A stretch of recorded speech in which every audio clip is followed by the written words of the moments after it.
Hello, T-Team. I hope that you had a great weekend and that your week is off to a great start. I hope that you enjoyed the Environmentalist Challenge. It was super cool to see all of your ideas and see them come to life. So thank you for everyone who participated in that. And this week we are talking about the Fugitive Slave Act. At this point, you should have done an image analysis. You should have seen 2 videos and then compared the northern and southern views. So moving forward, we are just going to go over some vocabulary words that are important for your understanding of the material, as well as some key points in a summary that will also help you. This slideshow is also posted in Google Classroom, so feel free to also go back to it and read through the slides after you watch this video. So the first vocabulary word that we're going to go over is fugitive. A fugitive is an individual who is running away to seek freedom. A slave is an individual who is owned by a master and forced to complete farm work or housework. A runaway is an individual that runs away from danger or oppression. A jury trial is when an individual presents their side of an argument with evidence to a group of chosen individuals in court. Free soil describes states in which slavery is illegal. An abolitionist is an individual who wants to end the practice of slavery in the Union. So all of these words should have been included in those videos, and as well as the content that we're going to be looking at moving forward. All right, here is my summary of the Fugitive Slave Act and then some key points.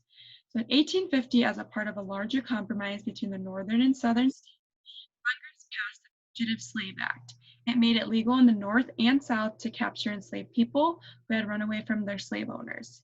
Heavy penalties would be issued to people who did not follow the law or to anyone who tried to help a slave escape. This law made many Northerners angry and contributed to further tensions in the Union.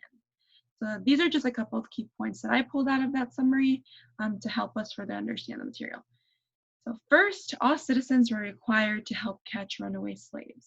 Individuals who helped capture a fugitive could get a reward. Over here is a flyer of a $150 reward for this runaway that they were looking for. Anyone who helped a fugitive could be imprisoned or fined. That could be with food, with shelter. Any of that was illegal. You could not do that. You would be in big trouble.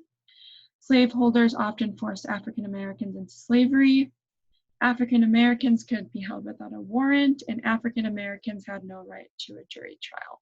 So it was easy for these slaveholders to capture an African American and claim that they were their slave, or, claim that they had run away and then keep them for their use in the farm or in the house because they couldn't take that to trial and they couldn't fight their case. That was very, very unfortunate. And then moving forward, we are going to continue to compare the northern and southern views, and these are just a little bit of a summary. So the northern views would be the free states, which is the red states up here.